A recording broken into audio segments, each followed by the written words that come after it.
Hello and welcome everybody to our seminar today, an introduction to doing business in Japan. Today we are essentially working with the British Embassy in Tokyo to take you through an overview about how to do business successfully in Japan, and this is in advance of Expo 2025 taking place in Osaka. It will be a 6-month expo from the 13th of April to the 13th of October 2025, and the third time that Japan has hosted a World Expo. And the projected visitor count is approximately 28 million. And to prepare companies for this opportunity, we wanted to bring together our colleagues from the British Embassy in Tokyo with a range of companies who have a great deal of experience working in Japan to share some insights with you. And this seminar will be followed up by some deeper dive sessions into really getting kind of under the bonnet of Expo 2025 and how companies can get involved in that. So for today, I'd like first of all to introduce our panel. We're going to hear firstly from Marie-Claire Joyce, who is the Trade Counsellor from the British Embassy in Tokyo. Morning, Marie-Claire. We're going to hear from Matthew Ellis, the Osaka Expo Attache from the British Consulate. We're going to hear from Go Izumisawa, who's the head of Japanese business at Tangerine, Experience and Product Designers. We're going to hear from Takuya Aibe from Gallagher Insurance and from Yasuki Harada from Gallagher Insurance, who'll be able to give us some insights into the insurance landscape in Japan. Then we're going to hear from Katie Keith, the head of partnerships at Currencies Direct, to give us an insight into how to manage the various implications of exchange rates and currencies when doing business. And finally, some words of advice from Richard Parry, who heads up the Experience Economy team at the Department for Business and Trade, and who kind of was one of the brains behind the UK's great success as in the Dubai Expo. So we can share some understanding from him. So before we move into the first presentation, I just want to let everybody know that there is a chat function. We'll be saving all the questions to the end of the seminar. So if everybody can, as people are speaking and you think of a question, please pop it into the chat, and we will harvest those questions and we'll ask them at the end of the session. So without further ado, I'd like to now hand over to Marie-Claire Joyce, who's going to take us through an overview of what to expect around doing business in Japan and the Expo 2025. Morning, Marie-Claire. Good morning, Emily. I should say good evening from Tokyo. It's great to be here, and I'm very, very delighted to be able to kick off the presentations today. Thank you very much for the invitation. My name is Marie-Claire Joyce. I'm the head of DBT Japan in the British Embassy, Tokyo. And it's my role today to give you a journey to Japan. And as you can see, I'm already not doing a very Hi, Emily. Hello. Hi. good job with the IT. Vanessa. So there is so much that I could there is so much that I could tell you about Japan, but obviously time is limited. So I really just want to set the scene, do the top layer, and I'm sure my colleagues will put some fat on the bones of what I am saying. Okay, brilliant. Sorry, I'm struggling a little bit with the presentation. Okay, so the big picture, to give you some sort of headlines. Japan, it's the third largest economy in the world. It's the fifth largest trading nation in the world. GDP is 137% of the UK, and 2.5 times GDP per capita of China. Japan is currently the UK's 14th largest trading partner. Trade obviously was greatly hit during the pandemic, as it was everywhere. But trade in goods and services between UK and Japan is currently 28.3 billion pounds as per the first quarter of this year. And I have to say that interest in Japan, in the Japanese market, has really rebounded, and it's great to see that so many people want to come to Japan, want to learn about Japanese culture, about doing business with Japan. So it is a huge pleasure to be talking to you today. So, why Japan? Why should you even think about Japan? Is it because Japan has the cutest characters, like well-known Hello Kitty? Or is it because Japan has the fastest and most reliable trains? Or is it because it has the best food? I certainly think that these, especially the trains and the food, make any trip or any stay in Japan much more interesting and something to look forward to. But I think there are more serious answers to this question.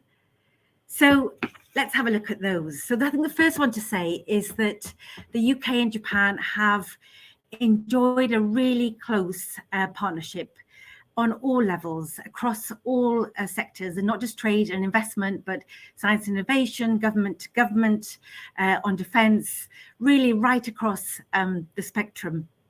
And that relationship has definitely got a lot closer this year. You might have seen in the media that both of our prime ministers agreed the Hiroshima Accord just before the Hiroshima summit in the G7 summit in May this year. And so, we can say with confidence that really the UK-Japan partnership is the strongest that it has been in decades. It is a developed market, a large, stable and advanced one with developed consumer and manufacturing market, and the infrastructure is well developed, highly developed. Modern infrastructure, roads, highways, railways, subways, airports, and so on, and distribution and all types of goods and services. The commitment and loyalty. I think anyone who is doing business in Japan will tell you it takes time to do business in Japan, but you will reap the rewards if you do be patient and you do take that time. If you manage to, establish those relationships with Japanese companies and do it well, and I'll come on to that in a moment, then you will be there for the long term. Japanese people will give you that commitment and the loyalty towards your company if you show that to them. There is also a strong UK PLC brand here. But Japanese people love tradition and heritage, and of course the UK is well known for that. But they also love innovation as well, and I think the UK has so much to offer on all these different levels. They also have very high expectations as well. So attention to detail, packaging, perfection. These are the kind of things that Japanese consumers in particular will be looking for.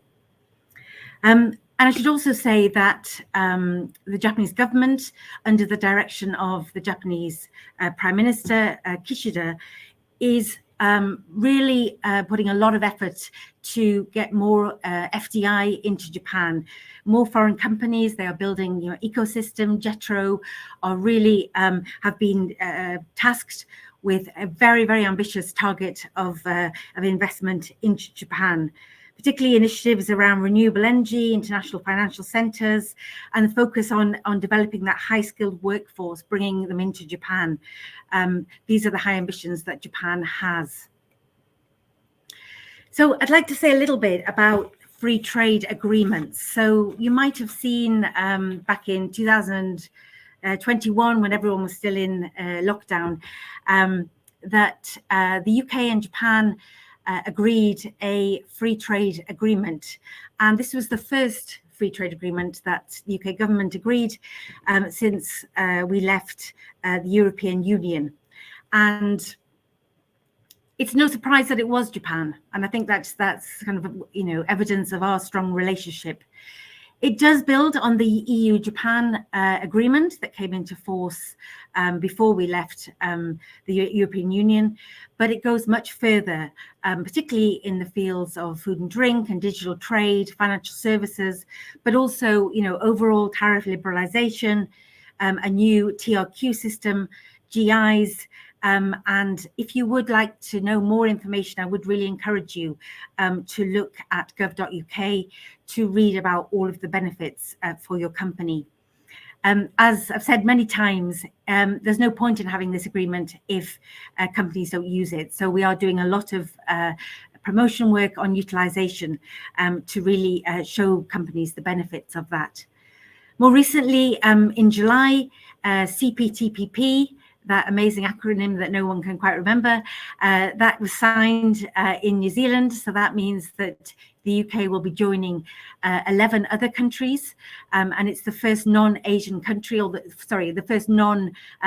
first country which is not bordering the Pacific Ocean that has joined CPTPP. And again, lots of different benefits for UK companies in different sectors. So moving on, just as London is not the be-all and end-all of the UK in terms of business, neither is Tokyo for Japan. And as my colleague Matt, who is in Osaka, will tell you, there are so many benefits to going outside of Tokyo to Osaka, the second biggest city and economy of Japan, but also to looking at the different regional economies and seeing where your company might fit in.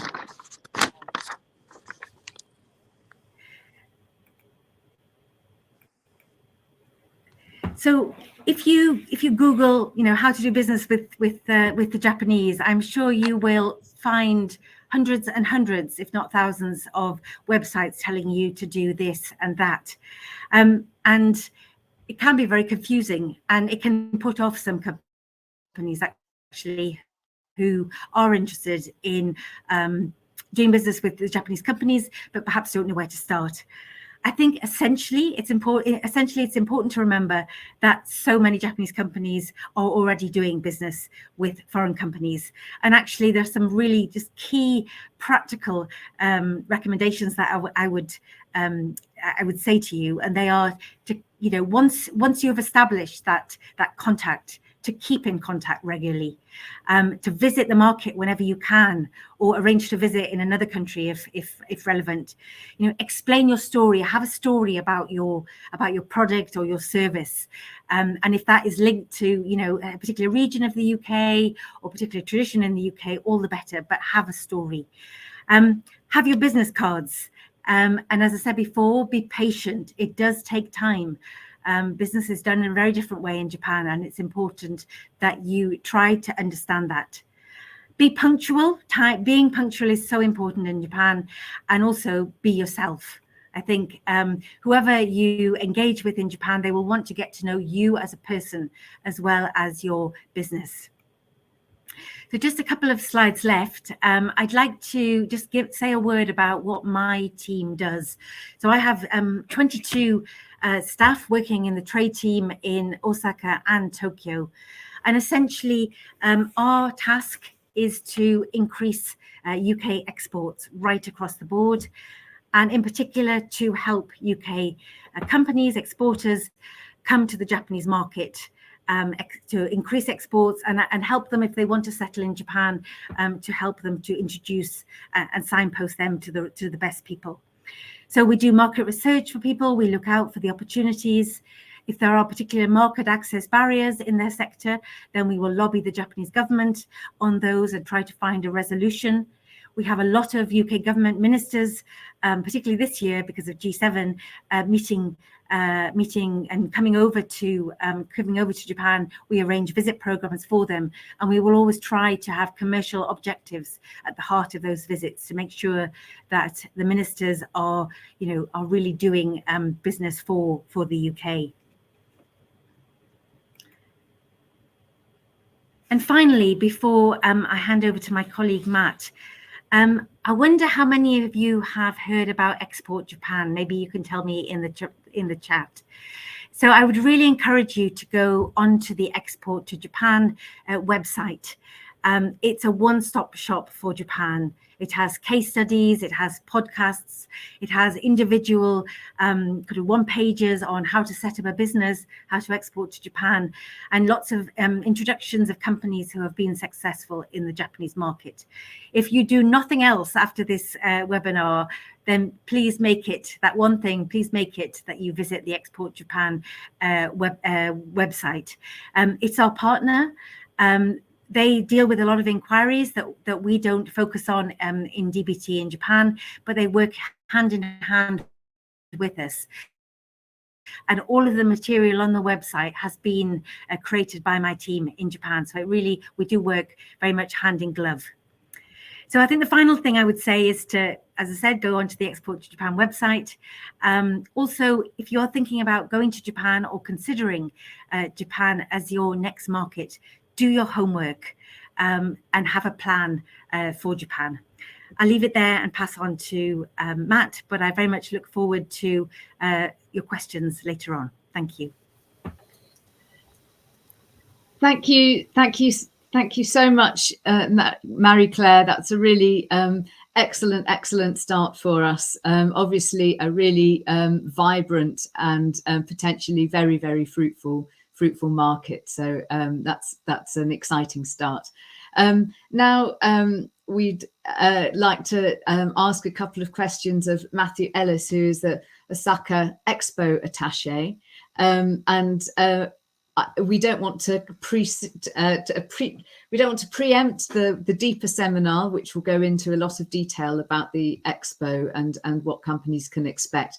But would just like to ask you a couple of questions, Matthew, about the expo in particular, and understand your perspective.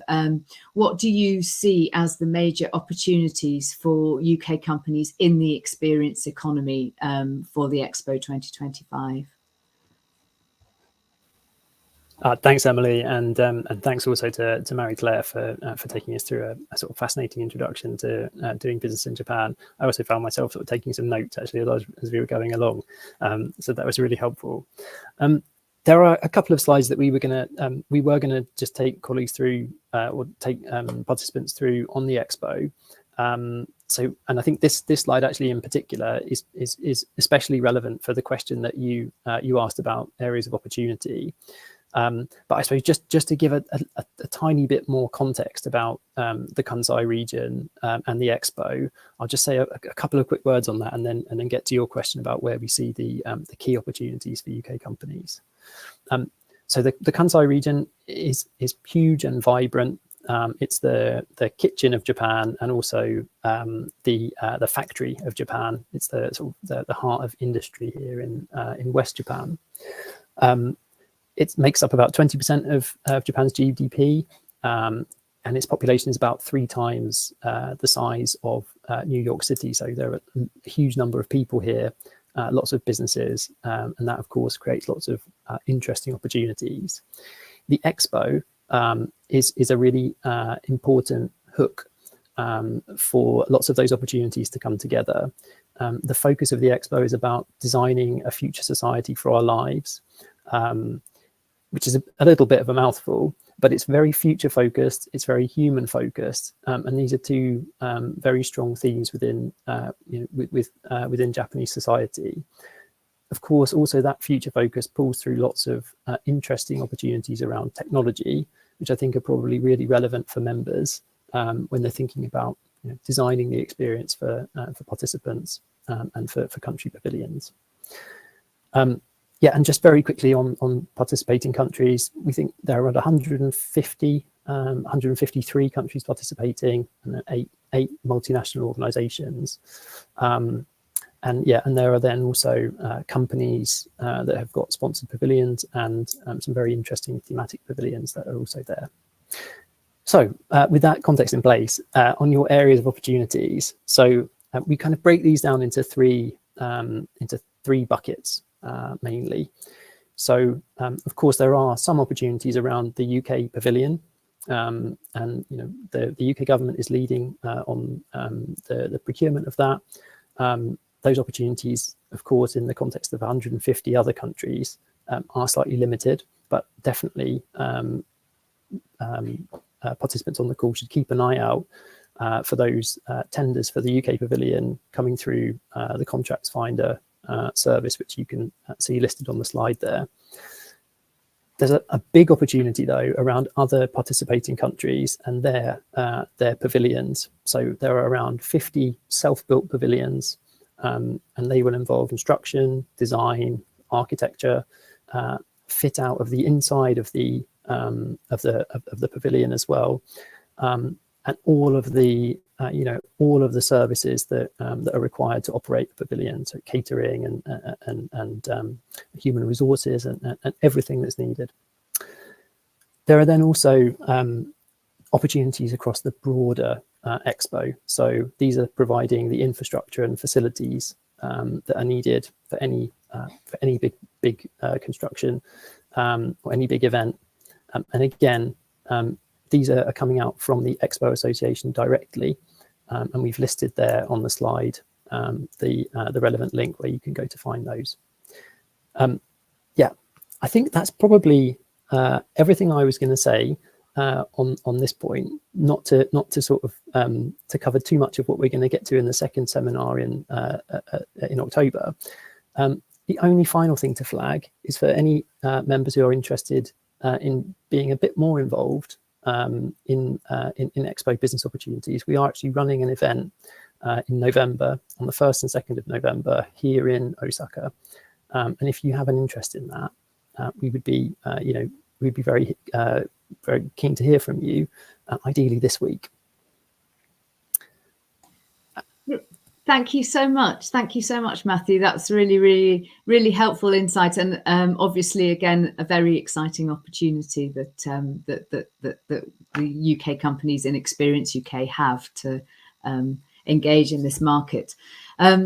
Now, having kind of had a look at the general business environment and the specifics of Expo 2025, we now wanted to move on to talk to somebody who had experience of delivering projects, very successful projects in Japan from an experience and product design point of view.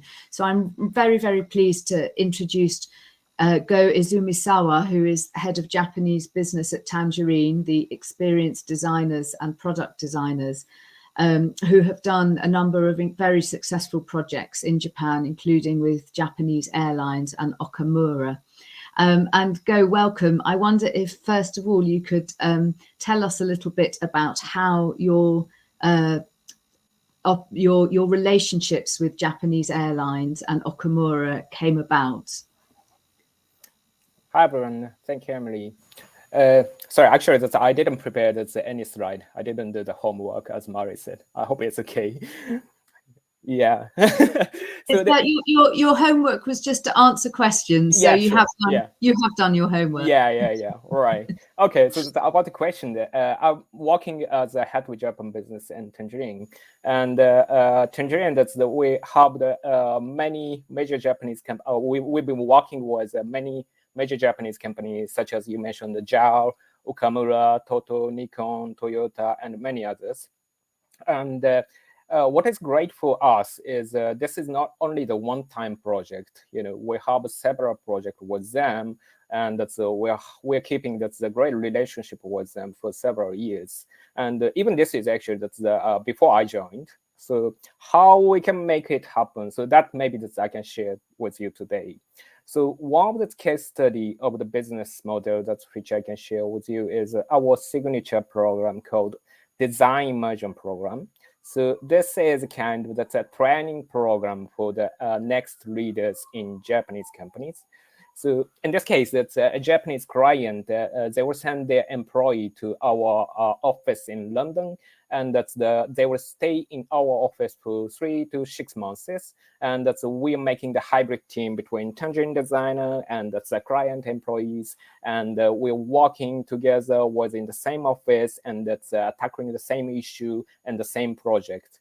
So that sometimes we offer them like 3 months internship, and they will have an opportunity to work with in the Tangerine's ongoing project. So this is completely different project with what they're working on in their companies.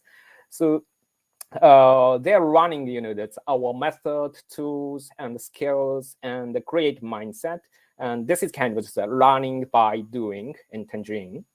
And not only for working, they will also run the UK culture, UK design, European art, and we will offer them to talk with many people from different diversity background. And I believe that it will all help them to open their different point of view, and that's a new point of view, and they will help that get good inspiration from them. And we have 2 key factors. One is that design with them, not for them. So we're working as a partner, and that's another thing is to make it fun, not very seriously. We are trying to make it fun. So this program is especially really popular for Japanese client, Japanese companies, because as you know, that in Japan, if you start your career in one company, so they will generate a stay until they retire. So it means that it's great opportunity, but they will not have they don't have opportunity to work outside of the company, and also that's outside of Japan. So that's why we offer them, and it's kind of a successful business model which we offer them, and also we are keeping the great relationship with them. Thank you so much, Go. And that really that resonates to me a little bit with what Marie-Claire was saying about building relationships, and that underpinning any future business opportunities, that mutual understanding and sharing of ideas and co-creation of design is a very important aspect of the business environment. And I wondered, could you share a little bit as to what you see might be the main opportunities of working in Japan for UK companies, but also what might be the main challenges as well? Sure. So as I'm working in the creative agencies, and from my personal point of view, the Japanese people, Japanese company are very creative. This is just my opinion, but Japanese people, Japanese company, they love to try to find new things, and they want to try to different things. And in the past, as you say, that they have created that original culture, original product, service, and original business. And so if UK companies, if you that's collaborate with Japanese people or Japanese company in light way, probably that you can create a great business and a great experience with them. But the challenging is that the sometimes there is a barrier for the creativity. For example, they sometimes also that's my case, that's the Japanese people sometimes shy, and that's we don't want to speak up in the meeting, even that they have a great idea. This is I think that's the issue of that culture and mindset, rather than that's the English that's the language problem.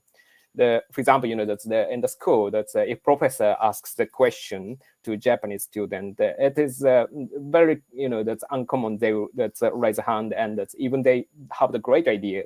So my case, that's I have graduated a business school in India, and it's completely opposite. That's in Indian business school. That's if professor asks, that's everybody raises their hand, and even they don't have the idea. So that's I'm not saying that which is good and which is bad, but if we can make that comfortable situation, that's if they can speak up, that will that's really helpful for them. And yeah. Oh, sorry. Yeah. No, thank you, Go. That's absolutely brilliant. Really helpful insight again. And just one final question for you: what would be your top take-home recommendation for UK companies wanting to work in this market? Wow. So as I was talking about the communication, and the communication is definitely critical, and that the communication is important rather than the business itself, in my opinion. So what you can do probably, that's if you talk with them in English, they speak slowly, and that's modify your speed of the speaking, and that's use short sentence, and we use simple word, and Japanese people, that if you are talking and that's if they say yeah, what's their smile, probably they don't understand what you say. So try to understand them and speak less, don't ask a lot, and try to listen and try to understand and make a pause. Don't rush, take a time. So Japanese conversation is like that you speak, me speak, you speak, me speak, like this. But that's English conversation is more like mixing, and discussing. So probably you should understand the Japanese communication side. And our chief creative officer, Matt, he's British, and but he really understands that. So the Japanese, our client, that they really likes to have the communication with him. Actually, that's rather than me. So the be honest and open, transparent, not push. So if you understand them very well, probably they will be your good friend, even that's in private and business. And I think it is a great timing and the right timing to start new thing with Japanese company and Japanese people, the post-COVID, and of course we have the Japan Expo in 2025. So yeah, I hope you will have this great relationship and this great experience with Japanese company and Japanese people.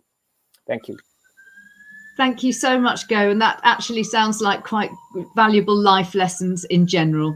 So thank you for that insight. Right, we'd now love to get some very specific business insight, and particularly around a particular area of doing business in Japan, from Takuya Aibe, who is the Chief Executive of Gallagher Japan, and Yasuki Harada, who's the Managing Director of Gallagher. And Takuya and Yasuki are very kindly going to give us a short presentation about the insurance market in Japan and how members of the Experience UK membership body might what they might need to think about in terms of insurances when doing business in Japan. So I'm going to hand over now to Takuya and Yasuki. Welcome. Thank you, Emily. Good morning, everybody. Thank you for having me. I'm Takuya Aibe of Gallagher Japan. I'm in Tokyo now, but I'm originally from Osaka, so I can speak fluent Osaka language. Yeah. So first of all, let me introduce our company very quickly. So next slide, please.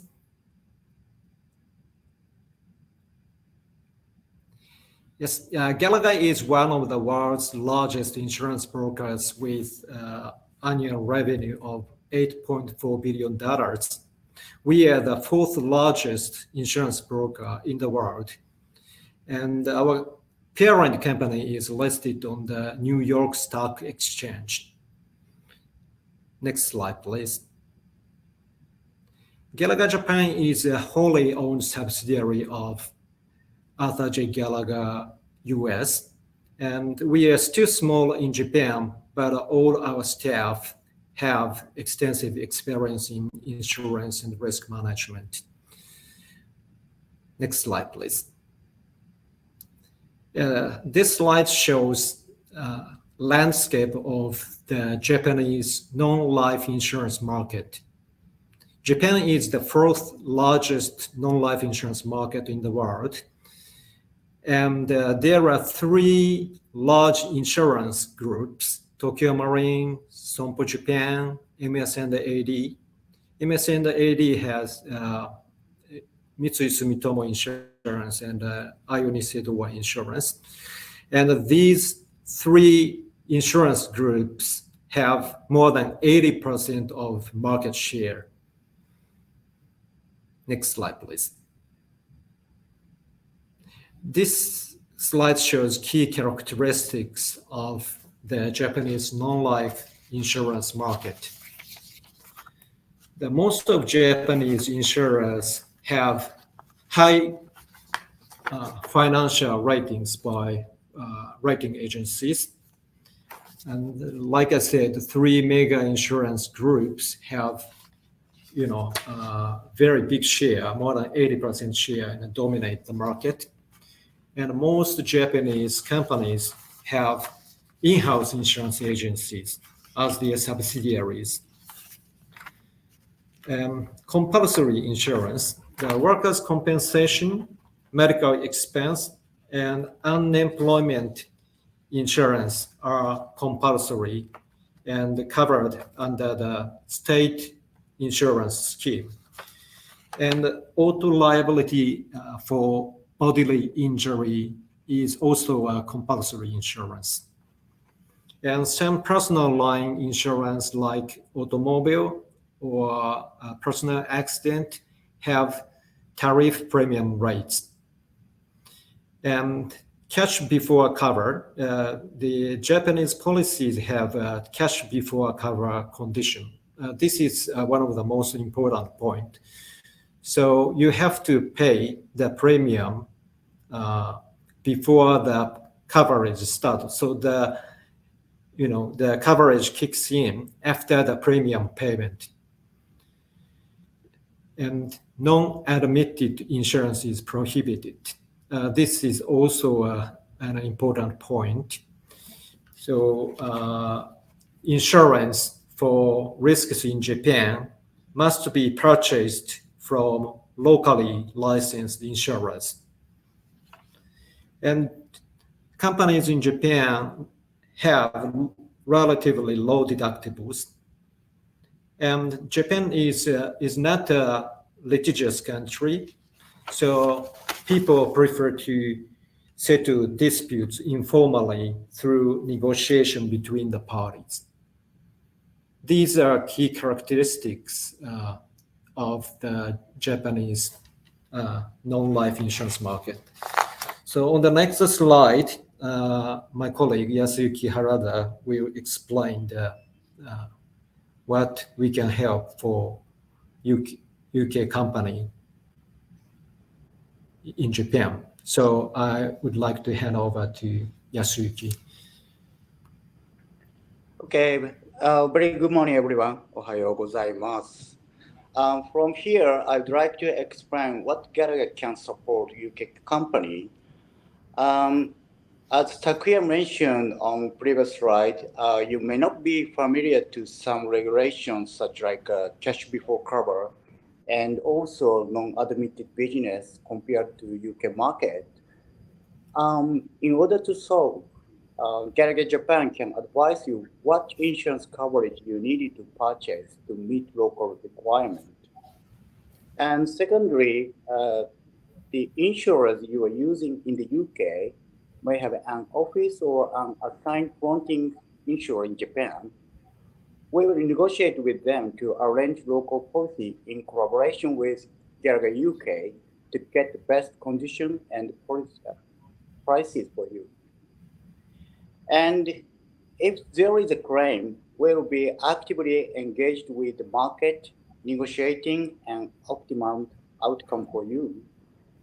Our goal will always be to secure the best possible result and expedited claim settlement for you. Lastly, many of insurance policies will be in writing Japanese. We'll make coverage summary writing in English if necessary. What we can do that like this. That's all from me. Thank you. Thank you both so much for that. That was so useful, and in such a short space of time, I feel that it gave us and the listeners a really good insight into what to expect in terms of entering this market from an insurance point of view. Thank you very much, and I'm sure people may have further questions at the end.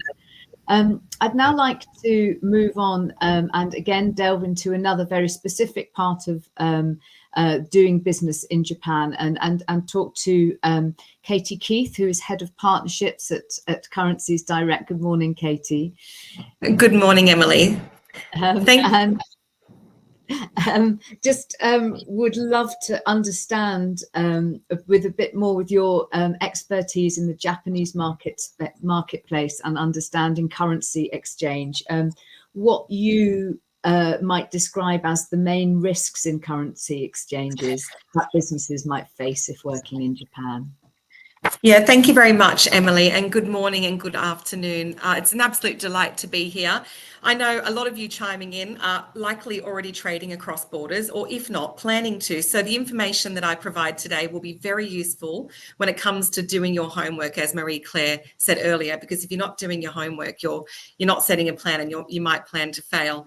Just to give you a bit of an update in terms of the main things to remember is that Japan is historically a safe haven. So basically, when things are going upside down in the world, people will invest in so-called safer currencies or economies. And historically, Japan and Switzerland have been those safe havens, but normally and recently it's been the US. Also, I'm going to talk a little bit about the factors that influence currency exchange as well. But just to give you a quick update, the pound has been slowly gaining against the yen in 2003, and it started at around 160 and it's now above at 184 versus the pound. But this is the type of information that we might not all be aware of on a daily basis. So for all of the business owners out there, you're really good at what you do, but really understanding currency is important, or having someone by your side that can help you understand that. So some of the main factors, some of the main currency risks that you might be exposed to are firstly, currency rate range risk. So this is fluctuations in the exchange rate between the yen and the pound, for example, or your home currency. So for example, a strengthening yen can reduce the value of foreign earnings when repatriated. However, a weakening yen can increase the cost of imports. So it's really important to understand how that's impacting your bottom line. There's also what we call transaction exposure. So this risk arises when a business has an outstanding financial obligation in the denominated foreign currency. So a sudden exchange rate movement can lead to unexpected gains or losses on these obligations. So forward planning around what obligations you hold in your business are really crucial. We've also got things like economic risk, political and regulatory risks. So businesses need to monitor and adapt to these economic risks as they occur, keeping on top of trends, looking at data. You know, we've got inflation rates, interest rates, economic stability. This all impacts currency. It's very critical to impacting currency. We also have a big one that comes up for us all the time is timing. When is a good time to exchange your currency? This is the number one.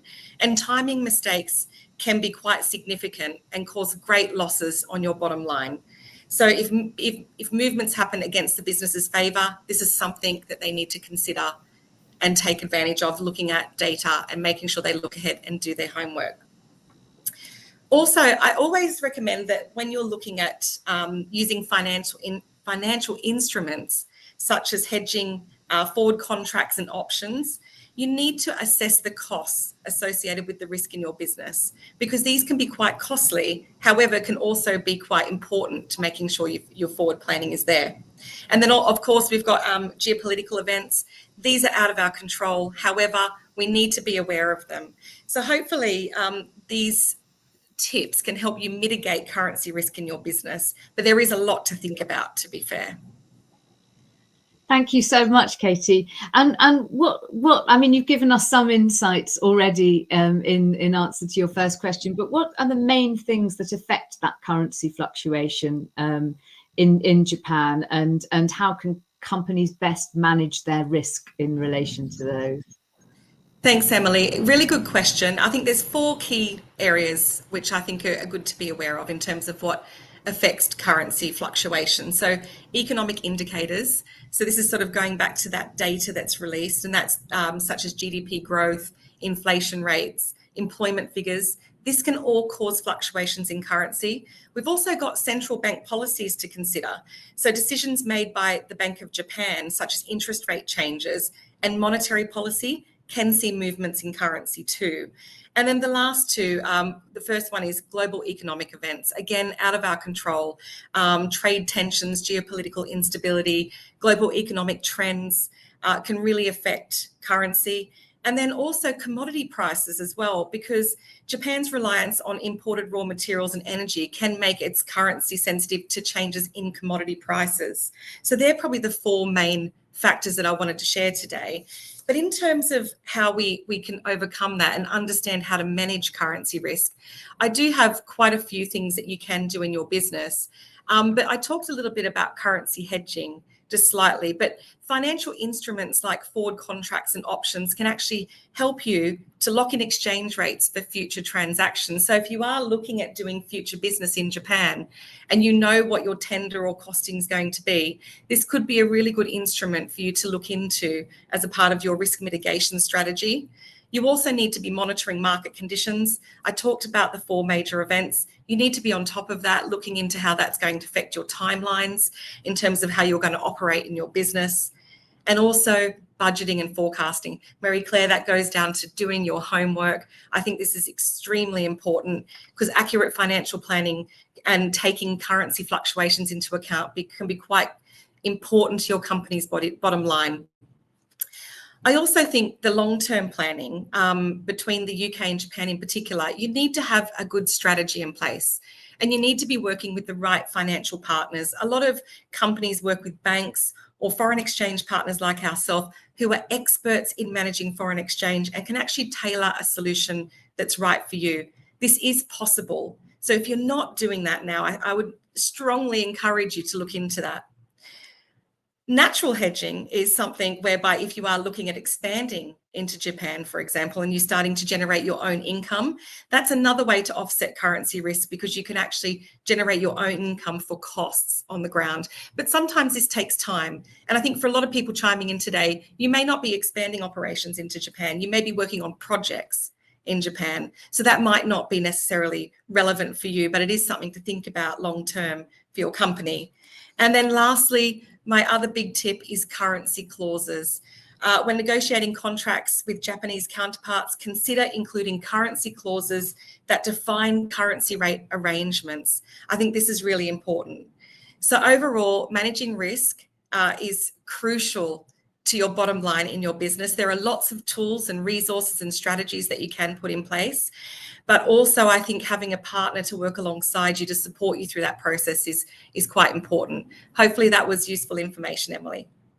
Thank you so much, Katie. Yes, very useful information. And I'm sure that experienced UK members would love to be working alongside you and also alongside Takuya and his team in terms of mitigating risks in terms of the insurance environment and the currency environment. Really helpful business understanding there from you both. So thank you so much. Now, finally, I'd like to kind of round things off by coming to our very own experience economy guru expert, Richard Parry, who is the experience economy lead at the Department for Business and Trade. Richard, you showed UK companies really extraordinary support during the Dubai Expo 2020. And I wondered if you might be able to share with us today how DBT supported UK companies through that process and the kind of support that might be available towards the Expo 2025 in Osaka. Yes, good morning, everyone, and good afternoon, wherever you are, good evening even, possibly. Thank you, Emily, for the opportunity to put in a quick commercial for the sector team in London, where we support your members, as you know. I think the context is quite important here. Dubai Expo and Osaka Expo are two different animals, in a way, and with two different DBT backgrounds. We claim that we supported export wins of around £200 million connected to the Dubai Expo, which is a substantial amount of money. But the important thing there is that we'd had 10 years of working in Dubai in the leisure and tourism sector, in the creative sector. And there was a huge kind of tribal knowledge of people, of contacts, of how things are done that we could build on. So it was relatively straightforward for us. We had a Matthew equivalent in the embassy or the consulate in Dubai, and she was able to have a strong relationship with the Expo authorities. And I think it's worth saying that there was a degree of informality in the Dubai Expo, which I don't think we will see in Osaka. And I think that kind of personal contact that she had, while relevant to Dubai, may not be quite so relevant in Osaka. It all came down to information flow, as it always does. And Matthew and Marie Claire are completely on top of the process here. And I think our job in London will be to act as a kind of amplifier of that information, to make sure that it gets through to the right people and in front of the right eyes. And also bearing in mind the time difference between the UK and Japan, we kind of are offering a 24-hour service, because if Marie Claire and Matthew are asleep, we'll be awake, hopefully, and so we can compensate in some way for that. But it's going to come down to information, accurate information, timely information, that we can make sure your members and everyone else in the creative community in the UK can see. One thing that we did in Dubai, which did turn out to be extremely successful, was a trade mission that coincided with the National Day at the UK Pavilion. And it was an opportunity to take, I think, 35 UK creative companies to Dubai with a really perfect landing place, and an infrastructure in place around them that they could use. And it's quite possible we could do something similar in Osaka, but I mean, that's obviously for the future. So I hope, Emily and co, that gives you some background to how we did it. Thank you so much, Richard. That's really helpful. And I wonder maybe if I could circle back to Matthew with a related question, but also I just want to say to everybody who's listening that we're literally about to open up to your questions to the panel. So please could you pop those into the chat if you have questions for everybody. And in the meantime, I'd like to go to Matthew for a question that builds on Richard's useful insights there. And that's to ask about the kind of, do you have any insight at the moment into the procurement processes that might govern Expo 2025 and how UK companies can become involved in those? Yeah, thanks, Emily. We do. So a couple of the slides that we showed very quickly point to some of the locations where you can find some of the published tenders. There are tenders coming out from EU countries that are building pavilions, and they go out through the to the EU tenders portal. There are also a select number of country pavilion tenders that go out through the Expo Association's website. And then for those broader event infrastructure or facility infrastructure type procurements, those again go out through the Expo website, the official Expo website. Though they don't always come out in English, there are some that just come out in Japanese, which does represent a bit of a barrier. We are aware.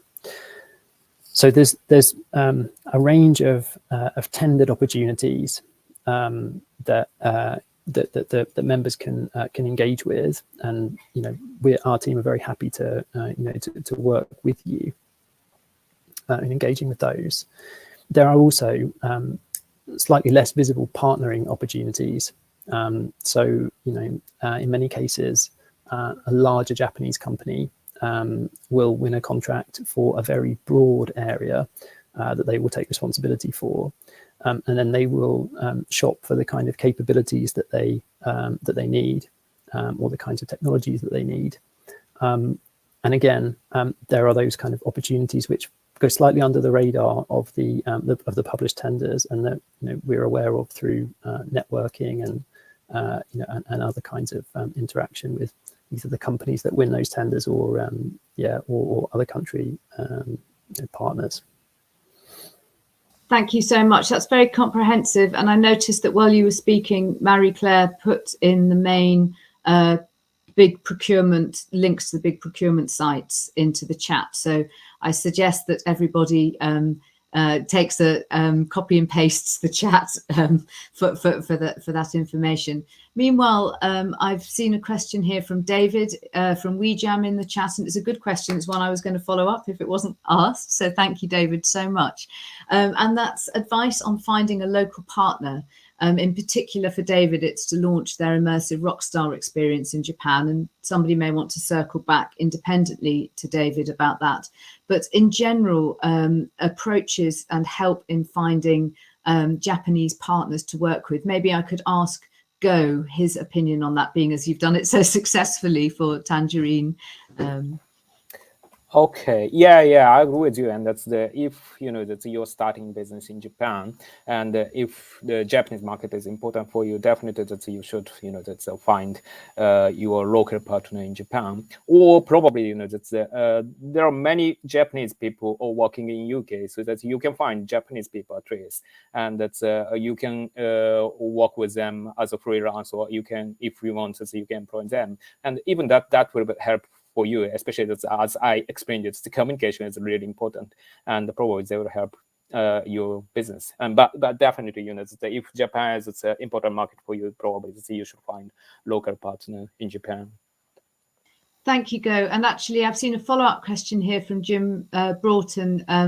That a couple of tenders for Expo pavilions requiring partners who hold a local construction license. And I wonder whether, Marie-Claire, you might be able to give some insight into that, or at least where experienced UK partners might find somebody with a Japanese construction license. Thanks very much, Emily, and thank you for the questions. Can I just come back to the first one, because it's actually sort of related to the second one. So introducing UK companies to potential Japanese partners is the bread and butter of what we do in DBT Japan. We do market research, we send products or whatever it might be to potential Japanese distributors, importers, partners, and then collect feedback, and we provide that back to the UK company. We are at the moment, when we're not actually focused on creative industries, it's a sector that we really want to do more on, but for resource constraints we don't have a team at the moment. However, we are in negotiations with HQ in London, and we're very much hoping that we'll be able to start working on this more. So I will put my email in the chat, and please do send me details of your company and what you're looking for, and we can look. Our partner E2J, Export to Japan, can also do some work on that with you. So please do get in touch. On the second question about construction companies, absolutely. I think this is one of the key differences with Dubai, is that particularly for construction, you need a Japanese partner already in the market operating with a license. The UK company Arup is very active in Japan, and I think, if I'm not mistaken, it's the only, if not one of two, UK companies who are active in this sector in the Japanese market. So I'd be very happy to introduce you to Arup if you would like to get in touch. And as I say, I'll put my email address in the chat. Thank you. Thank you so much, Marie-Claire. Can I also, I see Katie has put her email in the chat for anybody who has any questions about currency or professional support, and suggest maybe Takuya and Yasuki also communicate their details in the chat there, so that anybody listening can get in touch for your advice directly. I have a question here from Stephen Stewart around rough timelines on when you might expect various tenders and opportunities likely to land. I wonder if I circle back to Matthew for that question. Yeah, thanks, Emily. So to some extent, the timelines for tenders, the different opportunities that they sort of pull through, are dictated by the timings for when countries are going through their kind of construction, design and build process. I think it's fair to say that to date, most of the opportunities have been pretty squarely focused on construction. What we are now starting to see, though, is that there are more opportunities and tendered opportunities coming through around things like design, as countries move from thinking about how they build their pavilion to what they put inside it. as well as some of the kind of operational type contracts for things like human resources, or for comms and HR and promotion.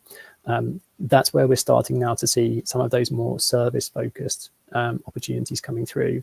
And then I think as we move further, we will see, as we get into 2024, requests for things like, latest technology that will go inside these pavilions, which is very sort of time sensitive.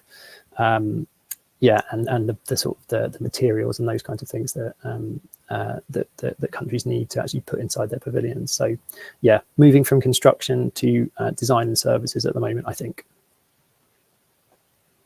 Thank you so much. That's really helpful. And there's another follow-up question from Stephen around the quality of introductions and recommendations on trade bodies and associations. So, I mean, I think I'll just chime in with this, Stephen, and suggest that the quality of introduction through the British Embassy is a really good starting point. That's a high quality introduction.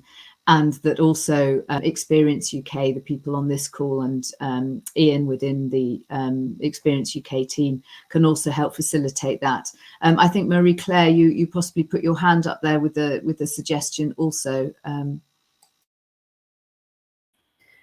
Thanks, Emily. Sorry, I was just going to put in the chat, Sam, that food and drink is one of our priority sectors for DBT Japan. It's a sector that I oversee, and we are introducing and having quite a lot of success of introducing UK spirits into Japanese markets. So please do get in touch with me.